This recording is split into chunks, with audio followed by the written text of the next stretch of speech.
नमस्कार दोस्तों, कैसे हैं आप सब? सबसे पहले तो मैं आपसे माफ़ी चाहता हूँ क्योंकि मेरी अभी वीडियो नहीं चल रही है, तो मैं वीडियो अपनी रिकॉर्ड नहीं कर पा रहा। बट क्योंकि इस समय ट्रेड बताना आपको बहुत ज़रूरी है, इसलिए मैं ये विदाउट वीडियो आपको ये वीडियो रिकॉर्ड करके अपलोड करूँगा यूट्यूब के ऊपर। तो सबसे पहले मैं आपको बता दूँ कि अभी हम डॉट कॉइन के बारे में बात करने वाले हैं। डॉट कॉइन आपको पता है कि पोल्का डॉट प्रोजेक्ट का नाम है और डॉट इसका टिकर सिंबल है। करंट प्राइस इसका $35.16 है और ये टोकन मार्केट में बहुत फेमस है। बहुत बड़े-बड़े एक्सचेंजेस पे ये टोकन ऑलरेडी लिस्टेड है। सबसे खास बात ये है कि ये बाइनेंस स्मार्ट चेन पे लिस्टेड है, मतलब ये बाइनेंस की ब्लॉकचेन को यूज़ कर रहा है। तो बाइनेंस पे तो ऑलरेडी ये लिस्टेड है ही, ह्यूबी पे लिस्टेड है, कॉइनबेस पे लिस्टेड है, सबसे बड़ा एक्सचेंज है कॉइनबेस, उस पे भी लिस्टेड है। बिटहम, क्यूकॉइन, बिटफिनेक्स, गेट.io, तो आप देख सकते हैं ये सारे बड़े एक्सचेंजेस पर ही ऑलरेडी ये वाला कॉइन लिस्टेड है। इसकी मार्केट कैप भी काफ़ी अच्छी है और इसकी जो सर्कुलेटिंग सप्लाई है that is also very very good. तो डॉट कॉइन ऑलरेडी इसका जो प्रोजेक्ट है वो बहुत स्ट्रॉन्ग है। तो आइए सीधा हम इसकी ट्रेड पे चलते हैं। तो ट्रेड दिखाने के लिए मुझे थोड़ा सा इसको आपको जूम आउट करना पड़ेगा। तो जूम आउट जैसे ही मैं करूंगा तो आपको वहां पे दिखेगा। एक बार 4 आवरली पे चलते हैं, आपको वहां पे बहुत क्लियरली दिखाऊंगा मैं। तो आप 4 आवरली पे आप देख सकते हैं कि कैसे डॉट कॉइन इस समय एक फॉलिंग वेज के अंदर सर्कुलेट कर रहा था, मूव कर रहा था, बट इसका ऑलरेडी ब्रेकआउट हो चुका है। इसका ब्रेकआउट यहाँ पे हुआ था और ब्रेकआउट होने के बाद ये दोबारा से फॉलिंग वेज के अंदर जा चुका है। मैं आपको एक बात और बता दूं, फॉलिंग वेज एक बुलिश पैटर्न है, तो इसका ब्रेकआउट डाउनवर्ड साइड में बहुत कम होता है, but according to market scenario हमें इसका ब्रेकआउट ऊपर भी दिख सकता है और नीचे भी दिख सकता है। बट यूजुअली केसेस में फॉलिंग वेज का जो ब्रेकआउट होता है वो अपर अपर डायरेक्शन में होता है और इसका जो टारगेट होता है वो फॉलिंग वेज का स्टार्टिंग ऑफ द वेज होता है। तो यहाँ पे जो स्टार्टिंग ऑफ द वेज आप कंसिडर कर सकते हो $38.55, राइट। तो एक खास बात यहाँ पे देखने वाली ये थी कि जो फॉलिंग वेज है यहाँ पे आप देखिए कि यहाँ पे आपको कितना क्लियर सपोर्ट मिला है। तो इसको सपोर्ट दिखाने के लिए और रेजिस्टेंस दिखाने के लिए एक बार मैं आपको दोबारा से 1 आवरली चार्ट पर ले चलता हूँ। 1 आवरली चार्ट में आप देखिए कि यहाँ पे कितनी क्लियर इसको सपोर्ट मिली, यहाँ सपोर्ट मिला इसको, उसके बाद यहाँ सपोर्ट मिला, राइट।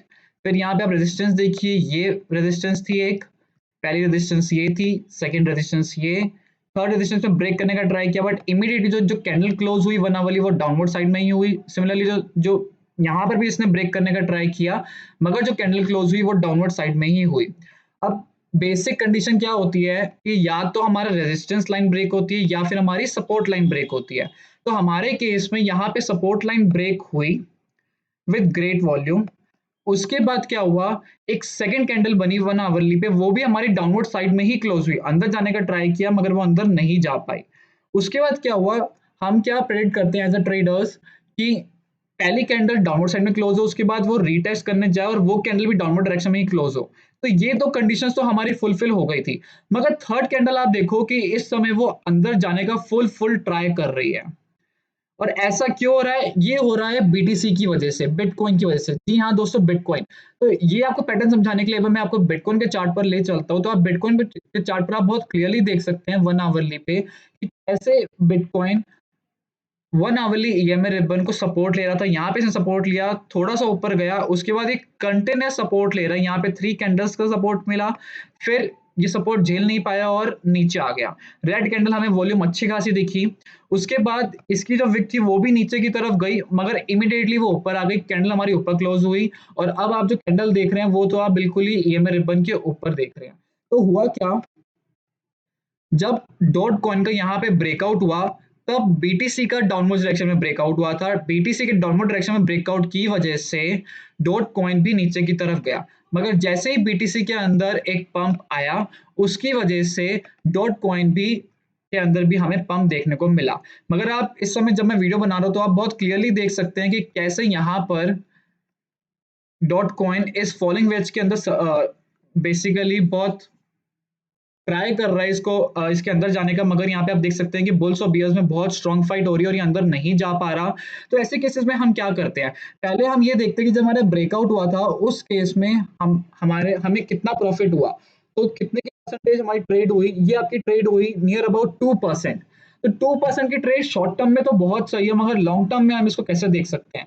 तो लॉन्ग टर्म में हमें क्या करना होता है, हम हमेशा स्टॉप लॉस का यूज करते हैं। इसलिए स्टॉप लॉसेस बहुत इंपॉर्टेंट है कि अगर आपका जो टारगेट है वो मेट नहीं होता, प्राइस एकदम से फ्लक्चुएट करके आपके अपोजिट डायरेक्शन में चले जाता है। आप सोचते हो कि प्राइस नीचे जाएगा मगर वो अपोजिट डायरेक्शन में चला जाता है।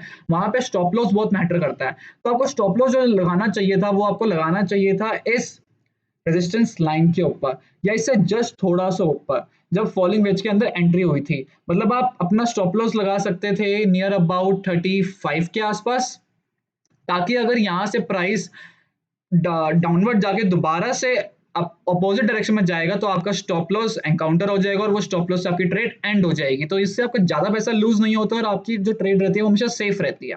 तो यहाँ पे भी आप क्लियरली देख पा रहे हैं कि जैसे अब यहाँ पे बीटीसी दोबारा से स्ट्रगल कर रहा है, ऊपर जाने का उसने ट्राई किया मगर फिर से वो 48 के नीचे आ चुका है। तो यहाँ पे आप बहुत क्लियर देख सकते हैं कि डॉट भी इस समय फिर स्ट्रगल ही कर रहा है, क्योंकि बीटीसी और डॉट एक डायरेक्शन में ही घूमता है। अगर बीटीसी ऊपर जाएगा तो डॉट भी ऊपर जाएगा, बीटीसी नीचे आएगा तो डॉट भी नीचे ही आएगा। तो इस समय ये डिसाइड करना बहुत मुश्किल है कि मार्केट किस डायरेक्शन में जाएगी। मगर एक चीज जो हमें इस समय देखनी चाहिए वो मैं आपको दिखाता हूँ डॉट कॉइन के बारे में, क्योंकि मुझे लग रहा है डॉट कॉइन इस समय नीचे की तरफ जाएगा। उसका सबसे बड़ा रीजन है इसका डेली चार्ट। अगर आप इसका डेली चार्ट देखते हो तो डेली चार्ट में आप बहुत क्लियरली देख सकते हो कि कैसे प्राइस हमारा कंटिन्यूस ऊपर जा रहा है। यहां से एक बार हम ट्राई कर लेते हैं या यहां से एक बार देखते हैं। तो यहां से अगर आप देखो, ओप्स,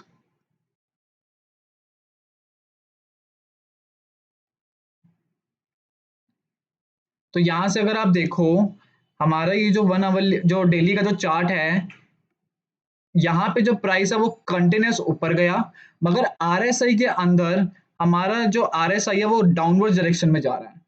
ये क्या इंडिकेट कर रहा है कि जब भी आरएसआई डाउनवर्ड डायरेक्शन में जाएगा और प्राइस यहाँ पे ऊपर डायरेक्शन में जाएगा, मतलब ये दोनों अपोजिट डायरेक्शन में जाएंगे, इसका मतलब है कि प्राइस शॉर्ट टर्म में या लॉन्ग टर्म में, क्योंकि ये हम डेली चार्ट देख रहे हैं, हम 1 आवर चार्ट नहीं देख रहे, तो लॉन्ग टर्म में ये हो सकता है कि प्राइस अब नीचे जाएगा, क्योंकि ये एक इंडिकेशन है बेयर्स का कि अब बेयर्स यहाँ पे आके अपना रोल प्ले करेंगे। यहाँ पे आप देख सकते हो बहुत क्लियरली कि जब यहाँ पर प्राइस ऊपर जा रहा था तब हमारा आरएसआई भी ऊपर ही जा रहा था, आरएसआई डाउनवर्ड डायरेक्शन में नहीं गया। मगर इस एरिया में जब हमारा प्राइस ऊपर गया तब हमारा आरएसआई नीचे की तरफ आ गया। इसका मतलब ये होता है कि यहाँ पे हमारा जो शॉर्ट टर्म में जो प्राइस होगा वो डाउनवर्ड डायरेक्शन में दिखाएगा, मतलब यहाँ पे ब्रेकआउट डाउनवर्ड डायरेक्शन में कुछ टाइम के लिए हमें देखने को मिल सकता है। इसलिए ये आरएसआई इंडिकेटर बहुत इंपॉर्टेंट है। दूसरी चीज जो हमें ध्यान देनी चाहिए वो है ये वाला लेवल जो है आपका 35.51 लेवल, क्योंकि ये लेवल बहुत क्रूशियल है। क्रूशियल क्यों है इसको दिखाने के लिए एक बार हम 4 आवरली चार्ट पर चलते हैं। तो 4 आवरली चार्ट पर आप बहुत ध्यान से देख सकते हैं, give me a second, yes. तो 4 आवरली चार्ट पे आप देख सकते हैं कि यहाँ पे हमें कैसे रेजिस्टेंस मिली, उसके बाद यहाँ पे हमें दोबारा से रेजिस्टेंस मिली, यहाँ पे हमें सपोर्ट मिला और यहाँ पे अभी हमें करंटली भी रेजिस्टेंस मिली थी। तो ये लेवल बहुत इंपॉर्टेंट है डॉट के लिए मेंटेन करना, इसलिए मैंने फॉलिंग वेज के अंदर ये लेवल में बनाया हुआ है। तो मैं हमेशा बेसिकली डबल कंफर्मेशन पे ही खेलता हूँ। तो मेरी जो ट्रेड थी वो मैं कैसे डिसाइड करता हूँ मैं आपको एक बार वो बता देता हूँ। तो मेरी ट्रेड थी कि जब डॉट, मैं इसको बहुत देर से फॉलो कर रहा हूं, तो जब ये ग्रीन कैंडल पे था तो मैं देख रहा था क्या ये इस लेवल को ब्रेक कर सकता है, क्या ये 35.5 वाले लेवल को ब्रेक कर सकता है। अगर ये ब्रेक करता है तो मुझे वहां पे एक फर्स्ट कंफर्मेशन मिल जाएगी कि जी हाँ डॉट अब शॉर्ट टर्म में नीचे जाएगा। इसने यहाँ पे ब्रेक किया, सेकेंड कैंडल में भी इसने ट्राई किया और थर्ड कैंडल से सक्सेसफुली ब्रेक कर दिया। जब इसने ब्रेक किया उसके बाद इसने डायरेक्टली हमारे इस सपोर्ट लाइन को रिटेस्ट किया, सपोर्ट लाइन को भी इसने ब्रेक कर दिया। तो ब्रेक करने के बाद अब ये सफर कर रहा है। इस टाइम पे मैं आपको पहले ही बता चुका हूँ कि हम स्टॉप लॉस का बहुत ज्यादा यूज करते हैं। तो मेरी ट्रेड ऑलरेडी स्टॉप लॉस पे आकर के एंड हो गई है, बट मैं कुछ प्रॉफिट उसमें से ऑलरेडी निकाल चुका हूँ। बट इस समय क्योंकि ये स्ट्रगल कर रहे हैं तो मैं इस समय मॉनिटर कर रहा हूँ कि क्या मैं दोबारा एंट्री मिल सकती है। तो इस एंट्री को लेने के लिए मैं दोबारा से मैं बीटीसी को ही फॉलो करूंगा। अगर मुझे बीटीसी पे इंडिकेशन मिलेगा कि शॉर्ट टर्म में बीटीसी नीचे जाने वाला है तो डेफिनेटली डॉट कॉइन भी मेरा नीचे ही जाएगा, क्योंकि यहाँ पे इस लेवल पे बहुत स्ट्रॉन्ग रेजिस्टेंस है। तो आई होप आपको वीडियो अच्छी लगी होगी और मेरे एनालिसिस भी आपको अच्छे लग रहे होंगे। तो प्लीज मुझे कमेंट सेक्शन में जरूर बताएं आपको क्या लगता है डॉट कॉइन के बारे में और बीटीसी कॉइन के बारे में। तो प्लीज सब्सक्राइब कर दीजिए चैनल को। And till that time guys, bye bye.